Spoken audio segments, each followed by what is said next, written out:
ఈ స్కూల్ ఏందో ఈ ఇన్ఛార్జ్ పోస్ట్ ఏందో నా తల తొక్కకొస్తుంది. ఈ స్టూడెంట్స్, ఈ పేరెంట్స్ సరిగ్గా ఫీజు పే చేయరు. ఇవన్నీ నా తలపైనకే వచ్చి కూర్చుంటాయి. అందరు టీచర్స్ ఏమో నువ్వు ఇన్ఛార్జ్ అని అంటారు. వీళ్ళు టైంకి ఫీజులు కట్టరు. ఈ ఫీజులు ఇవ్వకపోతే ఆయన నాకు జీతం ఇవ్వడు. ఆయన మాత్రం ప్రిన్సిపల్ గారు అందరితో బాగా స్వీట్గా మాట్లాడి ఎగ్జామ్లు రాపిస్తారు. ఇప్పుడు 9th class fee, 10th class fee అన్నీ కలిపి కట్టమంటే వాళ్ళు ఎట్లా కడతారు? ఇంకేం చేస్తా, నా కర్మ. ఫోన్ చేయడం నా బాధ్యత, చేసేస్తా.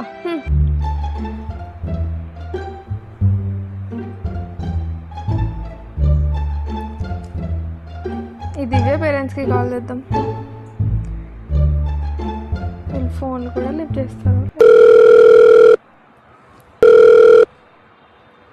హలో, స్కూల్ నుంచి ఫోన్ వస్తుంది. ఈమె ఇంకా చేస్తలేదా అనుకుంటున్నా. ఈ ఇన్ఛార్జ్ ఒకటి సంపుతుందిరా బాబు. హలో మేడం, నమస్తే అండి. నమస్తే అండి. ఏంటండి మీరు మీ అమ్మాయిది 9th క్లాస్ ఫీజు పే చేయలేదు, రిపోర్ట్ తీసుకోలేదు. మీ అబ్బాయిది 6th క్లాస్ వెళ్తుండు, 5th క్లాస్ రిపోర్ట్ తీసుకోలేదు, 5th క్లాస్ ఫీ పే చేయలేదు. ఎప్పుడు కడతారు మీరు? పోనీ పాపం అని చెప్పి నేను ప్రిన్సిపల్ దగ్గర పర్మిషన్ తీసుకొని ఎగ్జామ్ రాపిస్తే ఇదేనా అండి మీ పద్ధతి? ఫీజు ఎప్పుడు కడతారు, రిపోర్ట్లు ఎప్పుడు తీసుకుంటారు? మీ అమ్మాయి 10th క్లాస్కి వెళ్తుంది, ఇంపార్టెంట్. వచ్చి మీరు మరి బుక్స్ తీసుకునేది, ఫీజు కట్టాలి. ఇప్పుడు అన్ని ఎప్పుడు చేస్తారండి? ఇవన్నీ నా తలపైకి వస్తున్నాయి. అమ్మ కడతాం. మీరు పెద్ద మనసు చేసి జాలి చూపెట్టి పరీక్షలు రాపిచ్చారు. చాలా సంతోషం అండి. మిమ్మల్ని మేము చాలా గుర్తు చేసుకుంటామండి. మా ఇంట్లో అయితే ఇన్ఛార్జ్ అంటే ఒక దేవతలాగా అనుకుంటామండి. ఫీజుకు చాలా ఎక్స్క్యూజ్ చేస్తున్నారండి మీరు. Madam కడతామండి, please కడతామండి. కడతామనకండి, రేపు వచ్చి ఇవన్నీ క్లియర్ చేసుకొని వెళ్ళండి. అమ్మా, మీ అమ్మాయిది అబ్బాయిది లాస్ట్ ఇయర్ ఫీజు మొత్తం కలిపి 40,000 ఉందమ్మా. మళ్ళీ ఈ సంవత్సరం కూడా ఇద్దరిది కలిపి చెప్పండి మేడం. ఇద్దరిది కలిపి చెప్పాలా? సరే, మరి అన్ని కలిపి చెప్పండి మేడం, మా వారికి చెప్తానండి. ఓకే, మరి స్కూల్లోనే బుక్స్ తీసుకోవాలమ్మా. బుక్స్, మళ్ళీ record books, work books, text books, మళ్ళీ ఫీజు కూడా యాన్యువల్ ఫీజ్, టర్మ్ ఫీజ్ మొత్తం మీ అబ్బాయిది అమ్మాయిది కలిపి చెప్పమంటారా? అవునండి.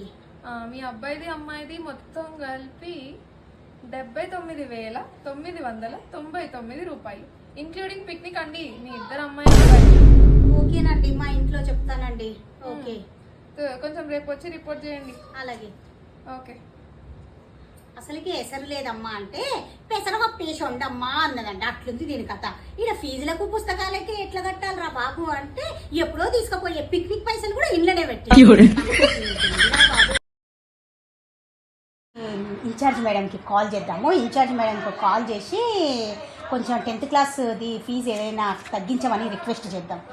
ఆల్మోస్ట్ మంచిదే తను, లేకపోతే చెట్టు ఎక్కిచ్చేద్దాం. చెట్టేంది కాదు, ఏకంగా ఎవరెస్ట్ రింగ్ అవుతుంది. దివ్య వాళ్ళ పేరెంట్స్ కాల్ చేస్తున్నారు. హలో మేడం, నమస్కారం అండి. నమస్తే, చెప్పండి. మేడం, మీరు ఓల్డ్ బ్యాలెన్స్ అంతా కూడా ఇద్దరు పిల్లలది కలిపి 40,000 ఉందని చెప్పారు కదా? అవునవునండి. 40,000 ఇప్పుడు సింగిల్ పేమెంట్ చేసేస్తానండి. సింగిల్ పేమెంట్ అంటారు ఏంటండి? అది లాస్ట్ ఇయర్ ఫీజు. మళ్ళీ ఈ ఇయర్ది ఎప్పుడు కడతారు? వచ్చే సంవత్సరం కడతారా ఏంది? మళ్ళీ ఈ ఇయర్ది ఎప్పుడు కడతారు? వచ్చే సంవత్సరం కడతారా ఏంది?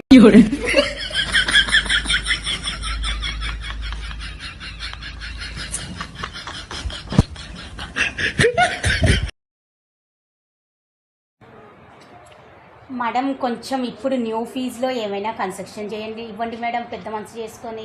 లేదమ్మా, కుదరదు. ఇక్కడ ప్రిన్సిపల్ సార్ ఒప్పుకోరు. అందరికీ అదే ఫీజు కదా, మేము తగ్గించలేమమ్మా. మేడం, కొంచెం మా పరిస్థితి మీకు తెలుసు కదా మేడం. మా పిల్లలు నర్సరీ నుంచి మీ దగ్గరే చదువుతున్నారు. అవునమ్మా, అందుకే కదా నేను అర్థం చేసుకొని మీ పిల్లలకి ఎగ్జామ్స్ రాయించిన ఫీజు కట్టకుండా. కానీ ఓకే మేడం, మరి ఫీజు కాకపోయినా మరి కొంచెం పుస్తకాలన్నా మేము బయట వేరే వాళ్ళవి తీసుకుంటాం మేడం. లేదమ్మా, పుస్తకాలు మేము ఆల్రెడీ అందరి స్టూడెంట్స్కి ఆర్డర్ పెట్టేసినాము. కార్పొరేట్ స్కూల్ ఇది, ప్రిన్సిపల్ సార్ ఒప్పుకోరమ్మా. లేదు, బుక్స్ అనేది కంపల్సరీగా స్కూల్లోనే పర్చేస్ చేయాలి. లేదమ్మా, కుదరదు, అర్థం చేసుకో.